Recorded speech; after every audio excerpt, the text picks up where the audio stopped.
Long Beach, California. For a lot of folks, just hearing the name brings up visions of sun-drenched shores, the iconic Queen Mary against a Pacific sunset, and a city that's always buzzing with life. You think of those picturesque marinas, the trendy shops on 2nd Street, and that chill SoCal vibe that keeps millions coming back year after year. Tourists strolling the waterfront, families crowding the aquarium of the Pacific, and college students bringing energy to the neighborhoods around the university. But, there's another side. Beyond the shiny waterfront and those carefully curated tourist spots, there's a whole different reality. This is a Long Beach where it's not about scenic views, but about territorial lines drawn on city blocks. Here, even the color of your clothes can mean life or death. The sound of crashing waves gets drowned out by distant sirens, and entire families have spent generations caught in the crossfire of deep, old gang rivalries. This sharp divide isn't just about geography. It's like two totally different worlds packed into the same city. You can drive just a few miles from a multi-million-dollar home by the coast and suddenly end up in a neighborhood where hope feels like a rare thing. And honestly, it's only by acknowledging this duality that we can even start to understand what's shaped the city and the lives of the people who call it home, for better or worse. To really get what's going on with gang culture in Long Beach today, you gotta look back at the city's history. Big changes in who lived here started to shake things up. African Americans coming from the South, from places like Mississippi, Georgia, Florida, Ohio, and Chicago. While at the same time immigrants from Cambodian refugees escaping the Khmer Rouge, Pacific Islanders and Samoans, not to mention a growing Latino population that was now 1/3 of the city's population, they all came to Long Beach looking for better wages, a fresh start, a little safety, and looking for a shot at something better. But when they got here, they ran into segregation and economic exclusion. They got pushed into certain neighborhoods, the ones with the fewest resources. In these forgotten corners, the first street gangs began to take shape. At first, they weren't the violent crews we think of now. They were social clubs, groups formed for protection. These groups gave structure, a kind of family, and a sense of power to kids who felt they had none. The 80s and 90s brought a whole new level of chaos. The crack cocaine epidemic tore through the city, and Long Beach got hit hard. Suddenly, money and firepower flowed into these groups. Protective cliques turned into serious criminal organizations. Fights over turf became all-out wars for control of the drug trade. Violence exploded. Long Beach soon had a reputation as one of the most dangerous spots in the country. This history isn't just an old story. It shapes what's happening right now. So, why does a young person join a gang? Well, the answer is never straightforward.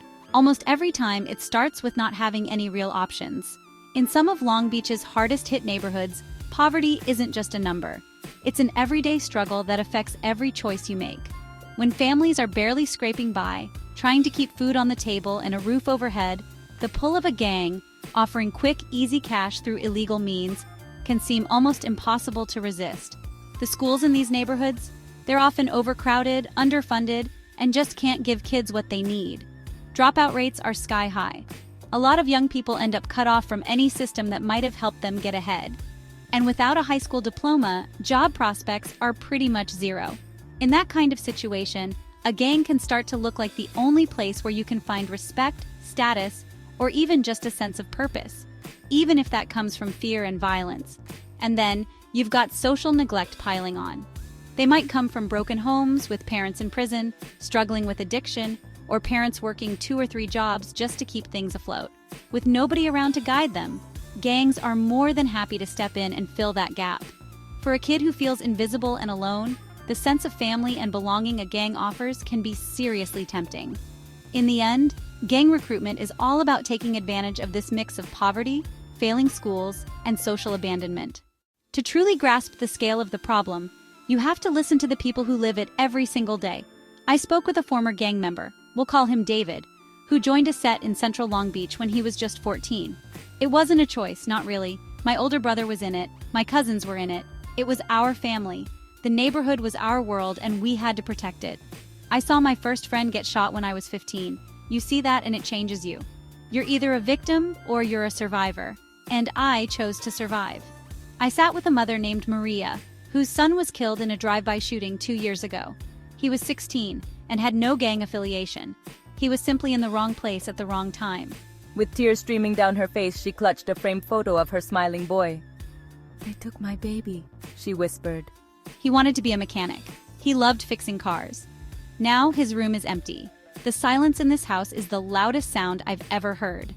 Experts who have studied gang violence in Long Beach for decades confirm that these personal stories represent a much larger crisis. Dr. Althea Jackson, a sociologist and community intervention specialist, explained the psychological toll. We are seeing generations of young people suffering from complex PTSD. They are exposed to levels of violence comparable to soldiers in a war zone. This trauma manifests as aggression, depression, a complete inability to trust. It fuels the cycle of violence, as hurt people tend to hurt other people. We are not just dealing with a crime problem, we are dealing with a massive public health crisis. They show us the lost potential, the shattered families, and the pervasive fear that defines life for so many in the hidden corners of Long Beach. Despite the immense challenges, hope is not lost in Long Beach. In the very neighborhoods most affected by violence, a powerful movement of community-led solutions is taking root.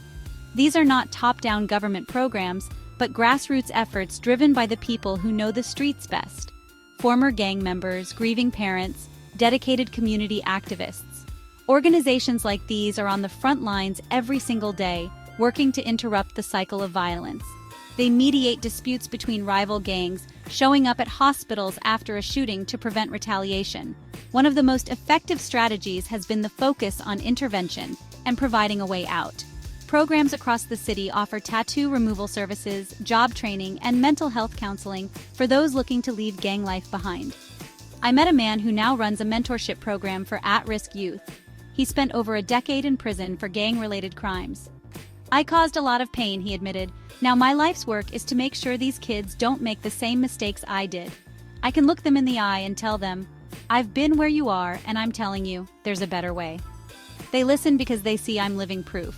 These initiatives succeed because they address the root causes we've explored: the need for belonging, purpose, and economic opportunity. They create safe spaces, like community centers and after-school sports leagues, that offer positive alternatives to the streets. They build what experts call protective factors around vulnerable youth, surrounding them with caring adults and positive peers who can guide them toward a different future. By rebuilding the social fabric one relationship at a time, these programs are slowly reclaiming their communities from the grip of fear and violence, proving that change is possible from the ground up. Ultimately, the path to a safer Long Beach lies in understanding the deep, complex issues that fuel gang culture. It is not enough to simply police the problem. We must invest in the solutions that heal it from within. This means supporting the community organizations on the front lines, funding education and mental health services, and creating real economic opportunities in neglected neighborhoods. The stories of resilience and transformation emerging from Long Beach offer a powerful blueprint for change. They show us that by addressing the root causes of despair, we can cultivate hope and build a future where every child has the chance to thrive, not just survive.